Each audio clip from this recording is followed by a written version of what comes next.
नमस्कार विद्यार्थी मित्रांनो, स्पॉटलाइट करंट इव्हेंट अनालिसिस मध्ये आपण कुरुक्षेत्र जानेवारी 2019 बघणार आहे.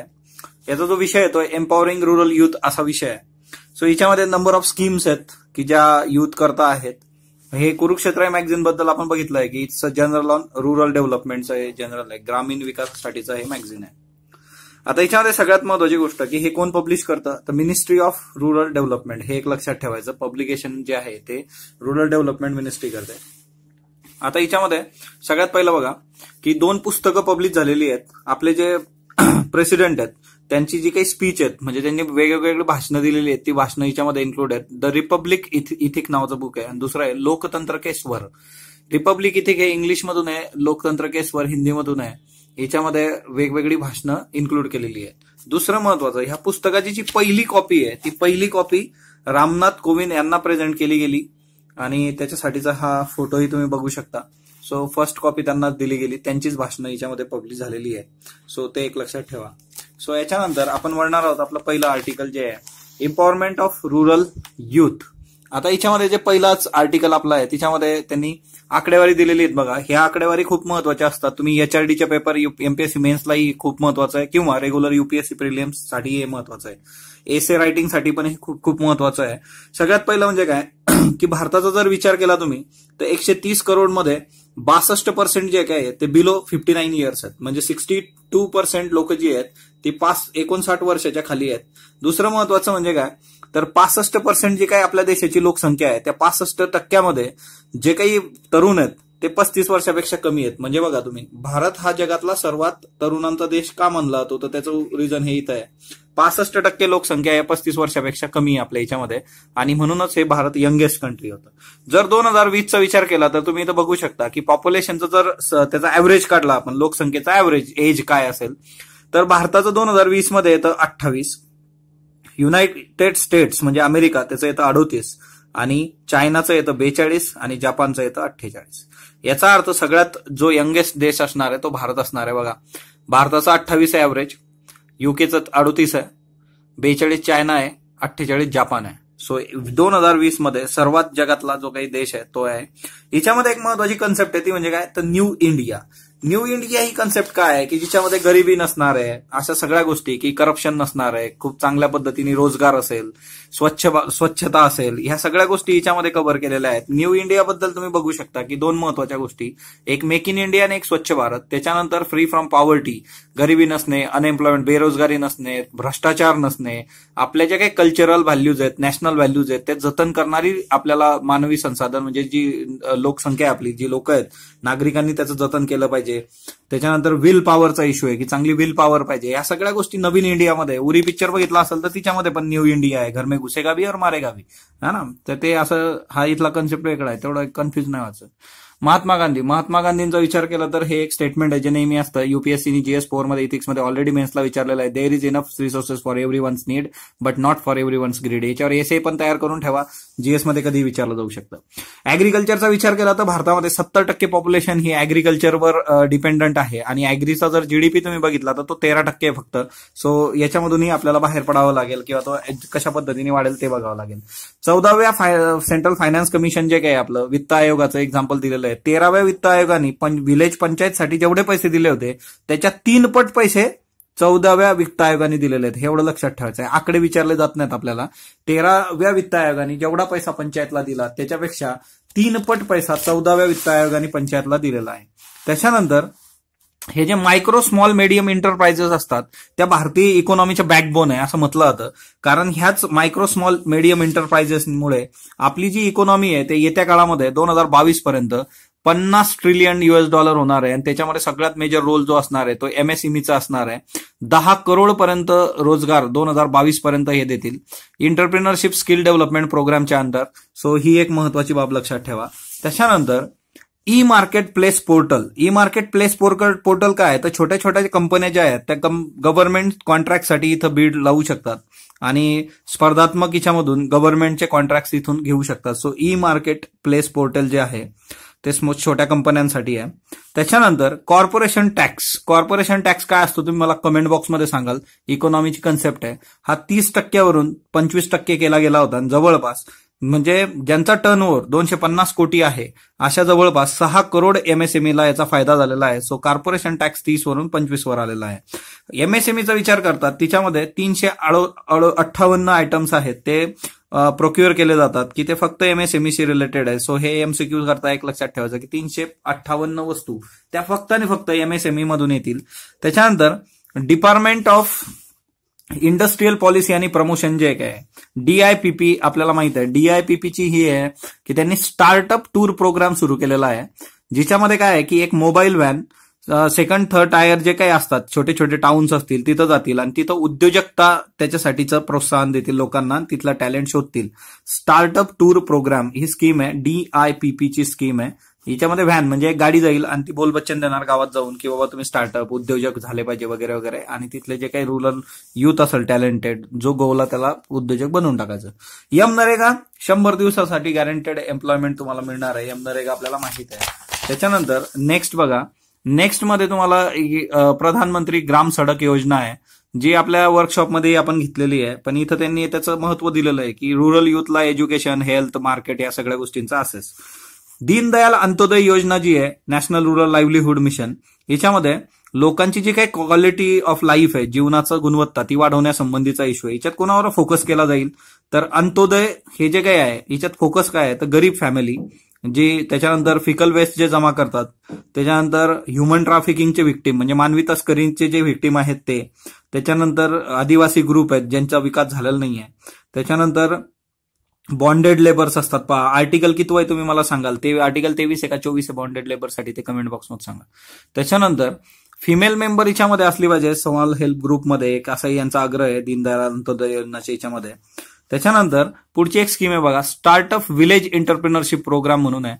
आता हे रुरल पुअर जे आहे त्यांना सपोर्ट करायचा आणि तिच्यामधून आपण एंटरप्राइजेस उभ्या करायच्या, जशा हँडलूम्स असतील ते वस्तू बनवतात वगैरे त्याच्यामधून. सो ही एक स्कीम लक्षात ठेवा, startup village entrepreneurship programme SVEP. त्याच्यानंतर असे बॉक्स योजना आणि कुरुक्षेत्राचे मिस करायचे नाही. प्रधानमंत्री युवा उद्यमिता विकास अभियान म्हणून आहे बघा, प्रधानमंत्री युवा उद्यमिता विकास अभियान हे मिनिस्ट्री ऑफ स्किल डेव्हलपमेंट आणि एंटरप्रिनरशिपचं आहे, MSDEचं. याच्यामध्ये उद्योजकतेसाठी प्रोत्साहन दिलं जाईल, तसेच सेल्फ एम्प्लॉयड केलं जाईल लोकांना, अशा संबंधीची ही योजना आहे. त्याच्यानंतर भारताचा जर विचार केला तुम्ही तर युथ पॉप्युलेशन जगाच्या 27% जी आहे ती 15 ते 29 या वयोगटात 27% पॉप्युलेशन आपली बसते. सो आपण यंगेस्ट कंट्री, कारण याचं जे म्हणजे मेन कोर कुरुक्षेत्राचा विषय आहे तोच युथ एम्पॉवरमेंट आहे, त्याच्यामुळे एक महत्वाचं आहे. पुढची जी स्कीम आहे ही खूप महत्वाची विचारली जाऊ शकते, नॅशनल इंटरप्रेटिशिप प्रमोशन स्कीम आहे ही, NAPS. 19 ऑगस्ट 2016 लॉन्च झाली होती. याचा ऑब्जेक्टिव्ह आहे 50 लाख तरुणांना 2020 पर्यंत अप्रेंटिसशिपचं ट्रेनिंग द्यायचं. गव्हर्नमेंट याच्यामध्ये 25% स्टायपेंड शेअर करणार, जे मॅक्झिमम 1500 रुपये राहील पर अप्रेंटिसशिप एम्प्लॉई, म्हणजे प्रत्येक विद्यार्थ्याला 1500 रुपये मॅक्झिमम गव्हर्नमेंट देणार, 25% स्टायपेंड. आणि मॅक्झिमम गव्हर्नमेंटचा शेअर जो राहील तो 7500 येईल प्लस फ्रेशर, म्हणजे त्याच्यामध्ये कुठलंही फॉर्मल ट्रेनिंगचं कॉस्ट वगैरे नसणार आहे, पण तो खर्च जो केला जाईल प्रत्येकावर तो 7500 आहे. तुम्हाला एवढं बेसिक नाही विचारलं, पण एवढं लक्षात ठेवा की नॅशनल अप्रेंटिसशिप प्रमोशन स्कीम जी आहे तिच्यामध्ये 50 लाख तरुणांना 2020 पर्यंत आपल्याला स्किल्ड बनवायचं आहे. सो त्याच्यासाठीची ही योजना आहे. पुढचं जर तुम्ही बघितलं तर खूप साऱ्या योजना आहेत तिथं. आता आपण बघितली स्टार्टअप विलेज एंटरप्रिनरशिप प्रोग्राम, की याच्यामध्ये विवर्स असतील म्हणजे आर्टिसन आहे की छोटे छोटे हस्तकलावाले जे काही लोक आहेत त्यांना इंटरप्राइजेस ओपन करून द्यायच्या, आणि शेती सोडून जी काही बाकीची लोक आहेत नॉन फार्म सेक्टर त्याचा इथून विकास झाला पाहिजे. स्टार्टअप विलेज एंटरप्रिनरशिप प्रोग्राम म्हणजे ग्रामीण भागातले startup. Rural self employment training institute, ministry of rural डेव्हलपमेंटचा हा प्रोजेक्ट आहे की हिच्यामध्ये काय आहे, रुरल युथला हाऊस होल्ड इन्कम पासून रुरल युथला हे करायचं, बाहेर आणायचं, ट्रेनिंग द्यायची आणि त्याच्यामधून ते स्वतःचं लाईव्हलीहूड अर्न करतील. नॅशनल एम्प्लॉयबिलिटी एन्हान्स मिशन आहे, हिच्यामध्ये पण सेम आहे की ट्रेनिंग द्यायचं, एम्प्लॉय म्हणजे रोजगार मिळण्यासाठीचं ट्रेनिंग देणं. नॅशनल स्किल डेव्हलपमेंट कॉर्पोरेशन हे एक महत्वाचं आहे, यांनी फेसबुक बरोबर एक पार्टनरशिप प्रोग्राम केलेला आहे, जिच्यामधून जे काही युथ आहे आपलं आणि त्यांना डिजिटल स्किल्स प्रोव्हाइड करण्यासंबंधीचं आहे. याच्यामध्ये भुवनेश्वर, ओडिसा इथून हे काम चालेल. मिनिस्ट्री ऑफ स्किल डेव्हलपमेंट आणि एंटरप्रिनरशिपचा हा एक महत्वाचा प्रोग्राम आहे फेसबुक बरोबर. सो हे आपल्याला करंटमध्ये विचारलं जाऊ शकतं की कुणाबरोबर करार केलेला आहे. प्रवासी कौशल विकास योजना ही एक महत्वाची आहे. याच्यामध्ये एक्सटर्नल अफेअर मिनिस्ट्री आणि मिनिस्ट्री ऑफ स्किल डेव्हलपमेंट या दोघांच्या भागीदारीतून हा प्रोजेक्ट आहे. याच्यात प्रवासी कौशल विकास योजना म्हणजे भारतातल्या लोकांना अशा पद्धतीने ट्रेन केलं जाईल सो दॅट ते येत्या काळामध्ये विदेशामध्ये जाऊन काम करू शकतात. तेवढ्या स्टँडर्डची गुणवत्तेचं त्यांना ट्रेनिंग दिलं जाईल. सो विदेशातलं रोजगार भारतीय तरुणांना कसं मिळेल त्याच्यासाठीचा हा प्रोग्राम आहे प्रवासी कौशल विकास योजना. याच्यासाठी 16 सेंटर्स आहेत. त्याच्यामध्ये workers, tourism, hospitability, capital goods, health care या वेगवेगळ्या याच्यात कन्स्ट्रक्शनमध्ये काम दिलं जाईल. जनशिक्षण संस्थान हे खूप महत्वाचं आहे बघा. जनशिक्षण संस्थांचं नाव आधी होतं श्रमिक विद्यापीठ. याच्यामध्ये काय आहे की those who belongs to SC, ST, OBC community minority त्यांच्यासाठी इथं काम चालतं. 2 पद्धतीने व्होकेशनल कोर्सेस चालतात, त्यांना वेगवेगळे स्किल दिले जातात. दुसरं कंडक्ट सजेशिव्ह ऍक्टिव्हिटीज चालतात. लाईफ इनरिचमेंट एज्युकेशन कॉम्पोनंट्स म्हणजे 2 स्किल पण द्यायचं आणि लाईफ इनरिचमेंट एज्युकेशन कॉम्पोनंट्स कुणासाठी आहे SC, ST, OBC आणि मायनॉरिटी. जनशिक्षण संस्थान याला आधी श्रमिक विद्यापीठ असं म्हटलं जात होतं, हेही लक्षात ठेवा. त्याच्यानंतर national council for vocational educational and training याच्यासाठी गव्हर्नमेंटने 2 संस्था एकत्रित करून ही संस्था जन्माला घातली. ती म्हणजे national council for vocational training आणि नॅशनल स्किल डेव्हलपमेंट एजन्सी. म्हणजे व्होकेशनल ट्रेनिंग आणि स्किल डेव्हलपमेंट या दोघांना एकत्र केलं. National council for vocational educational and training जन्माला आलं आणि तिच्यामधून परत स्किल डेव्हलपमेंट सारख्या गोष्टी केल्या जातील. त्याच्यानंतर नेक्स्ट जर तुम्ही बघितलं तर एज्युकेशन का महत्वाचं आहे म्हणजे कुरुक्षेत्र का वाचलं पाहिजे तर तुम्हाला UPSC किंवा मग MPSC लेख लिहावा लागतो, एसे लिहावा लागतो किंवा मग आपल्याला इंटरव्ह्यूमध्ये प्रश्न विचारले जातात. तर तिच्यामध्ये इथं खूप छान सांगितलं आहे की एज्युकेशन कसं तुम्ही डिफाईन करणार, एम्पॉवरमेंट थ्रू एज्युकेशन कशी होते. एक, तुम्ही आपलं जे कल्चरल चेंज आहे त्याला खूप चांगल्या पद्धतीने ऍक्सेप्ट करू शकता आणि तो घडून आणू शकता. दुसरं म्हणजे काय की एक समानता असणारा समाज शिक्षणामधून जन्माला येतो. दुसरं म्हणजे काय की शिक्षण घेतल्यानंतर तुम्ही आयुष्यातले आव्हानं फेस करू शकतात. तुम्हाला आर्थिक स्वातंत्र्य मिळतं. त्याच्यानंतर निर्णय क्षमता तुमच्यामध्ये येते. तुम्हाला वेगवेगळ्या संधी मिळू शकतात. ह्या सगळ्या गोष्टी ज्या काय ह्या शिक्षणामुळे येतात. म्हणून शिक्षणाला चॅलेंज नाही आहे. शिक्षण घेणं ही काळाची गरज आहे. दुसरी महत्वाची गोष्ट समग्र शिक्षा नावाची स्कीम आहे बघा. ही ऑलरेडी एकदा डिस्कस केलेली आहे. समग्र शिक्षा हे काय आहे तर प्री नर्सरी ते क्लास 12 हे याचं एकत्रच सगळ्या स्कीम करायच्या. 3 स्कीम आहेत. सर्व शिक्षा अभियान, राष्ट्रीय माध्यमिक शिक्षा अभियान आणि टीचर एज्युकेशन या 3ही स्कीम एकत्र करून समग्र शिक्षा आली, जिच्यात प्री नर्सरी ते 12वी पर्यंतचे सर्व. याच्यामध्ये 2 महत्वाचे आहेत, डिजिटल एज्युकेशन आणि स्किल डेव्हलपमेंट. या 2 कंपोनंटवर काम केलं जाईल. साक्षर भारत प्रोग्राम बघा. याच्यामध्ये 3 R फार महत्वाचे आहेत. एक, रीडिंग, रायटिंग, अरिथमॅटिक. म्हणजे तुम्हाला वाचता आलं पाहिजे, तुम्हाला लिहिता आलं पाहिजे, तुम्हाला आकडेमोड करता आली पाहिजे. त्याच्यानंतर 15 वर्षाच्या वरील जे काही आहेत त्या सर्वांसाठी आयदर ते शिकलेले असोत किंवा आता नव्याने सुरुवात केलेली असेल ह्या सर्वांसाठी आहे. याचं एम आहे की आपल्याला 80% साक्षरता राष्ट्रीय स्तरावर घ्यायची आहे आणि त्याच्याकरता आपण अडल्ट वुमनवर फोकस करतोय सो दॅट मेल आणि फिमेल याच्यामधला जो गॅप आहे तो गॅप आपल्याला नष्ट करायचा आहे. सो ही एक गोष्ट लक्षात ठेवा. त्याच्यानंतर नेक्स्ट वन, जनशिक्षण संस्थान हे ऑलरेडी आपण बघून झालेलं आहे. हे डबल रिपीट केलेलं आहे यांनी. डिजिटल इंडिया नावाची जी काही गोष्ट आहे तर ती आपण डिस्कस केलेली आहे ऑलरेडी की आपल्याला काय करायचं आहे. 3 महत्वाचे कंपोनंट आहेत त्याचे. एक, इन्फ्रास्ट्रक्चर डिजिटल तुम्हाला करायचं आहे. त्याच्यानंतर सर्व्हिस द्यायच्या आहेत आणि डिजिटल लिटरसी पण पाहिजे. म्हणजे एक, इन्फ्रास्ट्रक्चर पाहिजे म्हणजे सगळ्या दूर तुम्ही इंटरनेट पोहोचू शकेल अशी व्यवस्था केली. 2, सर्व्हिस म्हणजे तुम्हाला इंटरनेट द्यावं लागेल. 3, त्या इंटरनेट देत असताना लोकांना ते वापरता आलं पाहिजे म्हणून ई लिटरसी पण तुम्हाला करावी लागेल. Digital India programme is to prepare India for knowledge future. हा एसे साठी टॉपिक घेऊ शकता तुम्ही. UPSC एसेला बनवून ठेवा. हा महत्वाचा टॉपिक आहे. डायरेक्टली असं उचललं जातं बघा. त्याच्यानंतर स्मार्ट नावाचा कन्सेप्ट आहे बघा. हा इकडं स्मार्ट नावाचा कन्सेप्ट आपल्यासाठी एक महत्वाचा कन्सेप्ट आहे. स्मार्टचा फुल फॉर्म काय आहे तर simplified, mission oriented, accountable, responsive and transparent system, faster effective disperse of scholarship.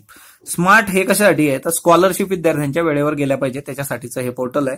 तिच्यामध्ये simplified, mission oriented, accountable, responsible and transparent याचा फुल फॉर्म आहे की स्कॉलरशिप वेळेत गेली पाहिजे. आमची स्कॉलरशिप शेवटच्या वर्षीची अजून भेटलेली नाही आम्हाला कॉलेजची. झालं, कॉलेज संपून गेला आता है ना.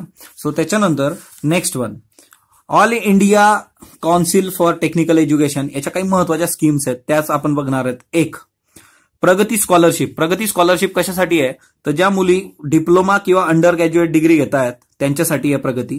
डिप्लोमा किंवा अंडर ग्रॅज्युएट डिग्रीसाठी मुलींच्या. सक्षम नावाची स्कॉलरशिप आहे जी दिव्यांगांसाठी आहे, डिफरंटली एबल. त्याच्यानंतर प्रेरणा नावाची आहे ती SC/ST स्टुडंट जे हायर एज्युकेशनसाठी ट्राय करतायत त्यांच्यासाठी आहे स्कीम. त्याच्यानंतर समृद्धी जी आहे ती SC/ST स्टुडंटला त्यांचं स्टार्टअप सुरू करण्यासाठीची आहे. बाकीच्या भरपूर आहेत, पण तुम्ही ह्या लक्षात ठेवा. प्रगती ज्या मुली डिप्लोमा किंवा अंडर ग्रॅज्युएट कोर्स करताय त्यांच्याकरता. सक्षम जे आहे ते डिफरंटली एबल स्टुडंट करताय. प्रेरणा स्कीम आहे ST/ST स्टुडंटच्या हायर एज्युकेशनसाठी. समृद्धी स्कीम जी आहे ती SC/ST स्टुडंटच्या स्टार्टअप सेट करण्यासाठी आहे. त्याच्यानंतर पुढचं चॅप्टर बघा. पुढच्या चॅप्टरमध्ये एक महत्वाची गोष्ट आहे, फायनान्शियल इन्क्लुजनवर हे चॅप्टर आहे. फायनान्शियल इन्क्लुजनचा विचार केला तर जे काही 17 सस्टेनेबल डेव्हलपमेंट गोल्स आहे तिच्यापैकी 15 सस्टेनेबल डेव्हलपमेंट गोल्स हे सरळ सरळ फायनान्शियल याच्याशी जोडले जातात. सो ते एक महत्वाचं आहे, ते इथं त्यांनी क्लिअर केलेलं आहे. सो ती एक गोष्ट लक्षात असू देत. तुम्हाला 17 प्लस पाहिजेत. त्याच्यानंतर हे आतापर्यंत कुठले कुठले इनिशिएटिव्ह झालेले आहेत त्याच्या लिस्ट दिलेली आहे. ही मी टेलिग्राम ग्रुपवर पोस्ट करून टाकेल. आपलं डॉक्टर सुशील स्पॉटलाइट आपल्या ज्या नावाचं चॅनल आहे त्याच नावाचा ग्रुप आहे. आपल्या नावाचे होलसेल ग्रुप लोकांनी बनवलेले आहेत, पण ठीक आहे त्यांना बनवू देत. तुम्ही आपल्या याच्याला फॉलो करा. प्रधानमंत्री जनधन योजना जी आहे ती प्रधानमंत्री जनधन योजनेनी याची सुरुवात ह्या 2014 पासून मोठ्या दिमाखात झाली होती. ऑगस्ट 28, 2014 याची सुरुवात झाली होती. याच्यामध्ये फक्त एवढं लक्षात ठेवा की प्रधानमंत्री जनधन योजना मधला ओव्हरड्राफ्ट जो आधी 5,000चा होता तो आता 10,000चा झालेला आहे. आधी कुटुंब नावाची एंटायटी होती, आता व्यक्ती म्हणून त्याचा विचार करण्यात येईल. सो प्रधानमंत्री जनधन योजनेतले महत्वाचे चेंजेस लक्षात ठेवा. त्याच्यानंतर दुसरी महत्वाची गोष्ट आहे ती म्हणजे काय, स्टँडअप इंडिया नावाची जी स्कीम आहे त्याचे 3 पिलर लक्षात ठेवायचे. SC/ST आणि वुमन. स्टँडअप इंडियाचे 3 पिलर SC/ST आणि वुमन हे लक्षात ठेवा. त्यानंतर मुद्रा नावाची योजना आहे बघा, micro unit development and रिफायनान्स energy. म्हणजे फंडिंग अनफंडेड, आजपर्यंत ज्यांना फंडिंग दिलं गेलं नाही अशा लोकांना फंडिंग द्या. 2016 मध्ये ही सुरू झाली. याच्यामध्ये तुम्ही बघू शकता बघा इथं शिशु अप टू 50,000 50,000पर्यंत, किशोर 50,000 ते 5 लाख, तरुण 5 लाख ते 10 लाख. सो शिशु, किशोर आणि तरुण या 3 महत्वाच्या हिच्यामध्ये वेगवेगळ्या हिच्यामध्ये ते कर्ज 0 ते 50,000, किशोरला 50,000 ते 5 लाख, तरुणला 5 लाख ते 10 लाख इतकं दिलं जाईल. त्याच्यानंतर नेक्स्ट बघा, इंटरनॅशनल युथ एक्सचेंज प्रोग्राम आहे. हा भारताशी फ्रेंडली रिलेशन असणाऱ्या देशातील मुलांना आणि त्यांना इकडचं भारताचं कल्चर आणि भारतातल्या सिलेक्टेड मुलांना तिकडचं त्या देशांमधलं कल्चर असा हा प्रोग्राम आहे. IIT, IIM, NIT असल्या इन्स्टिट्यूटमधून मिनिस्ट्री ऑफ ह्युमन रिसोर्स, त्याच्यानंतर एम्स मधल्या स्टुडंटला तिकडं संधी दिली जाते मोस्ट प्रॉब्ली, NSS वगैरे त्या वेगवेगळ्या याच्यातून. म्हणून आपण चांगल्या एज्युकेशन इन्स्टिट्यूटमध्ये शिकल्याचे फायदे काय असतात ते तुम्हाला कळेल. आपल्यापर्यंत ह्या स्कीम्स कधीही पोहोचत नाहीत कारण आपण अशा ठिकाणी असतो की ज्यांना कन्सिडरच केलं जात नाही.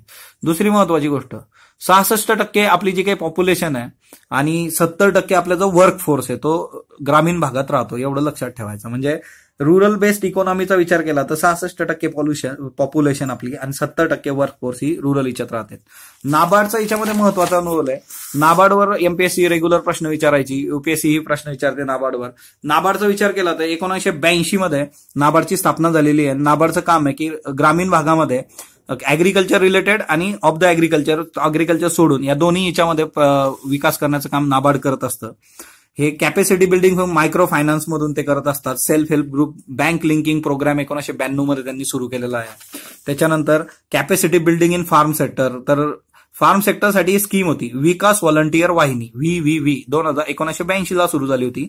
2005 मध्ये हिचं नाव बदललं आणि हिचं नाव झालंय फार्मर्स क्लब प्रोग्राम. सो ते एक लक्षात ठेवा, जो याचा मेन आहे फार्मर्स क्लब प्रोग्राम हा 2005 मध्ये सुरू होतो आणि तेच VVVPचं नाव चेंज झालेलं आहे. दुसरे महत्वाचं याच्यामध्ये ते म्हणजे काय तर 1998-89 किसान क्रेडिट कार्ड सुरू झालंय. किसान क्रेडिट कार्डची सुविधा कोण कोण देतं ते लक्षात ठेवायचं. Commercial bank, regional rural bank आणि कोऑपरेटिव्ह बँक या 3 बँका आहे ज्या किसान क्रेडिट कार्डसाठी सुविधा देतात. त्याच्यानंतर दुसरं महत्वाचं म्हणजे काय, फार्मर प्रोड्युसर ऑर्गनायझेशन ही जी असते की हिच्यामध्ये कंपनीज ऍक्टच्या अंडर हे आहे आणि फार्मरसाठी त्यांना कॉन्फिडन्स देणं, त्यांचा जो काही शेतीचा माल असेल त्याला प्रॉपर किंमत मिळवून देणं, त्याच्यानंतर सपोर्ट करणं, फायनान्शियल टेक्निकल एक्सटेन्शन सपोर्ट करणं, डेमॉन्स्ट्रेशन देणं, ह्या सगळ्या गोष्टी हे केलं जातं. त्याच्याकरता ते एक गोष्ट महत्वाची आपल्यासाठी.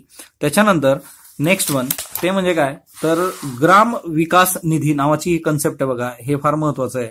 ग्राम विकास निधी काय आहे, 2014 मध्ये नाबार्डनी रुरल इनोव्हेशन फंड काढला होता बघा आणि तो rural innovation fund NABARD plus Swiss agency for development and corporation यांच्यामध्ये होता. याची तारीख संपली म्हणजे याची डेडलाईन गेली तर 2016-17 मध्ये आपण ग्राम विकास निधी आणलेला आहे की जिच्यामधून शेती सोडून इतर जे काही ऍक्टिव्हिटीज असतात त्या जनरेट करायच्या, तिथून विकास करायचा. त्याच्यानंतर स्टँडअप इंडिया जी स्कीम आहे तिच्यामध्ये जवळपास तुम्हाला 10 लाखापासून ते 1 कोटी एवढं लोन द्यायचं आहे ऍटलिस्ट एका SC किंवा ST किंवा ऍटलिस्ट एका वुमनला म्हणजे महिलेला, म्हणजे याच्यामध्ये 10 लाख ते 1 कोटी either SC candidate, ST candidate किंवा महिला यांना तुम्हाला द्यायचं आहे की प्रत्येक बँकेसाठीचं हे टार्गेट असणार आहे की green field enterprises. Green field म्हणजे काय, शून्यातून सुरुवात होणारं. ब्राऊन फील्ड म्हणजे काय, ऑलरेडी एखादी संस्था आहे आणि तिच्यात तुम्ही काही चेंजेस करताय, तर ते एक महत्वाचं आहे. त्याच्यानंतर नाबार्डच्या बँकर इन्स्टिट्यूट पण आहेत, 3 ठिकाणी आहेत बा की जिथं बँकिंग संबंधी ट्रेनिंग दिलं जातं. लखनौ, मँगलोर आणि बोलपूर असे 3 ठिकाणं आहे जिथं नाबार्डच्या बँकिंग संबंधीचं ट्रेनिंग देण्याच्या संस्था आहे. त्याच्यानंतर आपल्याकडं स्किल संबंधीचा जो इश्यू आहे तर मॅनपॉवर 2020 पर्यंत आपल्याला 500 मिलियन स्किल्ड मॅनपॉवर पाहिजे भारताच्या बाबतीमध्ये. आणि याच्यामध्ये एक नवीन कन्सेप्ट आहे ती म्हणजे सूर्यमित्र. सूर्यमित्र ही कन्सेप्ट काय आहे तर आपण सोलर एनर्जीमध्ये खूप काम करतोय. 175 गिगावॅट एवढं आपल्याला जनरेट करायचं आहे. त्याच्यातलं 100 गिगावॅट जे असणार आहे ते सोलर एनर्जी असणार आहे 2022 पर्यंत. आणि याच्यासाठी आपल्याला सूर्यमित्र म्हणून सोलर टेक्निशियन्स लागतील की ज्यांना याच्यातलं नॉलेज आहे, त्यांना त्याच्यासाठी स्किल दिलं जाईल. याच्यात एक महत्वाची गोष्ट आहे की सोलर टेक्निशियनसाठी कोण अवेलेबल म्हणजे ज्यांनी इलिजिबल आहे तर ते म्हणजे ITI इलेक्ट्रिकल किंवा वायरमॅन किंवा डिप्लोमा ज्यांनी केला आहे इलेक्ट्रिकल मध्ये तेच. बॅचलर डिग्रीवाले लोक याला अलाउड नाहीत, हे आपल्याला विचारलं जाऊ शकतं. सो हे एक महत्वाचं लक्षात ठेवा. त्याच्यानंतर नेक्स्ट वन, सूर्यमित्र ऍप सुद्धा आहे गव्हर्नमेंटचं. ते ऍप तुम्ही डाउनलोड करू शकता. सो गुगल प्ले स्टोअर वरून सूर्यमित्र. आणि त्याच्यासाठी सूर्यमित्राची जी व्हिजिट आहे ती पर व्हिजिट 150 रुपये हे पण ठरलेलं आहे. सो सूर्यमित्र हा प्रोजेक्ट कम्प्लिटली सेंट्रल गव्हर्नमेंट तर्फे स्पॉन्सर केलेला प्रोग्राम आहे. त्याच्यानंतर दुसरी महत्वाची गोष्ट, भारताबद्दल परत युथ संबंधी काही आकडेवारी आहे की भारतातली प्रत्येक 3री व्यक्ती ही युथ आहे. 3rd person in India is youth, तरुण आहे 3री व्यक्ती. त्याच्यानंतर 50% ही जनता जी आहे भारतातली ती 35 वर्षापेक्षा कमी आहे. 40% ही 13 ते 35 वर्षातली आहे. 2020 पर्यंत जर विचार केला वर्किंग पॉप्युलेशनचा तर चायनामध्ये 776 मिलियन एवढी पॉप्युलेशन, तर भारतात 592 एवढी मिलियन पॉप्युलेशन ही वर्किंग पॉप्युलेशन असणार आहे. सो हे परत आकडेवारी आहे HRD वगैरे सारख्या याच्यासाठी. आता या बऱ्याचशा कंपन्या दिलेल्या आहेत, स्कायमेट वगैरे की लार्जेस्ट वेदर मॉनिटरिंग कंपनी आहे एकमेव त्याच्यासाठीचं सोल्युशन. हे एवढं महत्वाचं नाही, गव्हर्नमेंटचं असतं आपण बघितलं असतं, पण ह्या बऱ्याचशा आहेत तिच्यामध्ये. त्याच्यानंतर दुसरं महत्वाचं जर आपल्याला घ्यायचं झालं तर तिच्यामध्ये युथ हा कन्सेप्ट परत येतो. आता तरुण म्हणजे काय तर 2014ची आपली जी काही नॅशनल युथ पॉलिसी आहे त्याच्यानुसार 15 ते 29 वयोगटातले जे काही आहेत ते तरुण आहेत. सो 29 प्लस जे असतील ते तरुण, म्हणजे काही लोक असतं की ते मनानी तरुण वगैरे, तर तसं नाही, कागदोपत्री 15 ते 29 तरुण. दुसरी महत्वाची गोष्ट आहे की मेडियन एज जे असतं युथसाठी ते 28 ठरलं जातं. ते आपण 2020चं पण बघितलंय. सो ते पण एक लक्षात ठेवा. दुसरी महत्वाची गोष्ट, व्हिलेज अडॉप्शन प्रोग्राम नावाचा एक कन्सेप्ट आहे. हा खूप महत्वाचा आहे आपल्यासाठी. हा काय आहे की याच्यामध्ये काय आहे की हे फूड प्रोसेसिंग संबंधीचा आहे, अन्न प्रक्रिये संबंधीचा हा प्रोजेक्ट आहे. की याच्यामध्ये काय राहील की 10 ते 15 स्टुडंट निवडले जातील BTech मधून, फूड प्रोसेसिंग मधले, MTech फूड टेक्नॉलॉजी मधले, MBA जे करतायत फूड MBA त्याच्यानंतर MTech किंवा BTech मधले स्टुडंट, आणि ते एक गाव अडॉप्ट करणार आणि ते गाव अडॉप्ट करून त्या गावांमधल्या लोकांना कसं त्यांचं उत्थान होईल त्यासंबंधी काम केलं जाईल फूड प्रोसेसिंगद्वारे. या प्रोग्रामला 2015चं ऍग्रिकल्चर लिडरशिप अवॉर्ड मिळालेलं आहे, national recognition VAP programme. So हे एक लक्षात ठेवा. त्याच्यानंतर एक दुसरं महत्वाचं आहे आर्या नावाचा प्रोजेक्ट आपण बघितला होता. आर्या नावाची जी स्कीम आहे की attracting and retaining youth in agriculture, म्हणजे तरुणांना शेतीकडे आकर्षित करणं, त्यांना शेतीमध्ये काम करायला रम्मान करणं, याच्यासाठीचा जो काही आहे. आणि हा काय 35 वर्षापर्यंतच्या तरुणांसाठी आहे, म्हणजे अंडर एज ऑफ 35. एज जे तरुणांचं ते 15 ते 29 आहे ते आपण बघितलं, पण ही जी स्कीम आहे आर्या ती 35 वर्षापर्यंतच्या लोकांसाठी आहे की त्यांना आकर्षित करून शेतीत रम्मान करणं. आणि दुसरा एक कन्सेप्ट इथं आला आहे तो म्हणजे काय, 2 दिवसाची कॉन्फरन्स झाली होती, motivating attractive youth in agriculture, Maya. So Arya आणि माया ह्या 2 गोष्टी लक्षात ठेवा, म्हणजे प्रोत्साहन द्यायचं आणि तरुणांना शेतीकडे आकर्षित करायचं, हा मायाचा उद्देश आहे. मोटिवेटिंग अट्रॅक्ट करणे, म्हणजे अट्रॅक्ट केल्यानंतर त्यांना रिटेन करण्यासाठीचा जो प्रोग्राम आहे तो आहे आर्या. आकर्षित करून रिटेन करायचं की बाबा शेतीच करा, आता पुण्याला जाऊ नको MPSC करायला, that is the thing. Okay, so हे एक लक्षात ठेवायचं. त्याच्यानंतर दुसरं म्हणजे काय तर स्वच्छ भारत मिशन आहे. स्वच्छ भारत मिशन आपल्याला माहित आहे की 2 ऑक्टोबर 2019 गांधीबाबांची 150वी जयंती. 93% भारत जो आहे सप्टेंबर 2018 पर्यंत तो टॉयलेट्स तिथं आलेले आहेत. आणि स्वच्छ भारतचं जे काही अचिव्हमेंट आहे ती खूप चांगली अचिव्हमेंट आपण बघू शकतो इथून. ओपन डिफिकेशन फ्री स्टेट्सची जर लिस्ट तुम्ही बघितली तर तिच्यामध्ये सिक्कीम आहे, हिमाचल प्रदेश आहे, केरला आहे, उत्तराखंड आहे, हरियाणा आहे. सो ह्या सगळ्या गोष्टी ह्या 5 स्टेटला लक्षात ठेवा. सिक्कीम, हिमाचल प्रदेश, केरला, उत्तराखंड आणि हरियाणा ओपन डिफिकेशन फ्री आहे हे स्टेट्स. त्याच्यानंतर भारताच्या बाबतीत एक काम करायचंय तुम्हाला, की तुम्हाला फक्त इन्फ्रास्ट्रक्चर म्हणजे टॉयलेट बांधून नाही होईल, तर लोकांचं बिहेवियर पण चेंज करायचं आहे. आपल्या घरात असलेली टॉयलेट वापरायची हे त्यांना शिकवायचं आहे, ते पण एक महत्वाचं आहे. हिच्यामध्ये युनिसेफचा एक आकडेवारी आलेली आहे की ₹1 जर तुम्ही सॅनिटेशनमध्ये स्वच्छतेसाठी ₹1 जर इन्व्हेस्ट केला तर तुमचे 4.30 एवढे रुपये तुम्ही सेव्ह करू शकता. आता खाली परत 3 आणि 4.3 आलेलं आहे. सो इथं थोडी मिसप्रिंट आहे की ₹1 तुम्ही स्वच्छतेत टाकलं तर तुम्हाला 4.5% म्हणजे हेल्थ आणि सगळ्या गोष्टींचा विचार करता तुमची सेव्हिंग वाढत जाते, हेल्थवरचा तुमचा खर्च कमी होत जातो. त्याच्यानंतर दुसरी महत्वाची गोष्ट आहे की 70% जी शहरी पॉप्युलेशन आहे त्यांना असंच आहे की त्याचं सॅनिटेशन आहे, टॉयलेट्स आहे, सगळं महत्वाचं आहे. भारताच्या बाबतीमध्ये तुम्ही जर ग्रामीणचा विचार केला तर ते आता जवळपास 40% गेलेलं आहे. ते जस्ट 20% होतं सुरुवातीला, आता ते स्वच्छ भारत पासून 40% गेलं आहे. शहरातली कंडिशन आपल्याला चांगली दिसते. स्वच्छता ही सेवासारखी आहे. त्याच्यानंतर गंगा स्वच्छता अभियान सुद्धा आपण याच्यासाठी राबवलेलं आहे. सो ते महत्वाचे प्रोग्राम्स आपल्यासाठी आहेत. समग्र शिक्षा आपण बघितलेलं आहे. काही गोष्टी रिपीट होतात बघा याच्यामध्ये, त्याच्यामुळे त्याचा एवढा काही इश्यू नाहीये. दीनदयाल उपाध्याय ग्रामीण कौशल्य योजना ही 15 ते 35 एज ग्रुपसाठी आहे. याच्यामध्ये स्किल दिलं जाईल. त्याच्यानंतर प्रधानमंत्री कौशल विकास योजना ही एक आहे जिच्यामधून आपल्याला स्किल ट्रेनिंग दिलं जाईल. ही पण एक महत्वाची योजना आहे. त्याच्यानंतर उस्ताद नावाची योजना आहे. याच्यासाठीचा जो एज ग्रुप आहे तो लक्षात ठेवायचा. तो एज ग्रुप जो आहे तो 14 ते 45 इतका आहे पहा. सो उस्ताद काय, upgrading skill training traditional arts craft development popularly known as the project Ustad साठीचं एज ग्रुप आहे 14 ते 45. इकडे बघा दीनदयालचं एज आहे 15 ते 35. इथं सगळ्यात दूर स्किल आहे. त्याच्यानंतर पुढची येते प्रधानमंत्री ग्रामीण डिजिटल शिक्षा अभियान. या ग्रामीण डिजिटल शिक्षा अभियानचं एज ग्रुप आहे 14 ते 60. आपल्याला आपण आता सगळ्या दूर डिजिटल गोष्टी करणार आहे. त्या डिजिटल गोष्टी करत असताना आपल्याला जवळपास भारतामधल्या 40% रुरल हाऊस होल्डना आपल्याला डिजिटली रिट्रेट करायचं आहे मार्च 2019 पर्यंत. म्हणजे ग्रामीण भागातल्या 40% जनतेला मार्च 2019 पर्यंत डिजिटली लिटरेट करायचं. आणि हा एज ग्रुप असणार आहे 14 ते 60.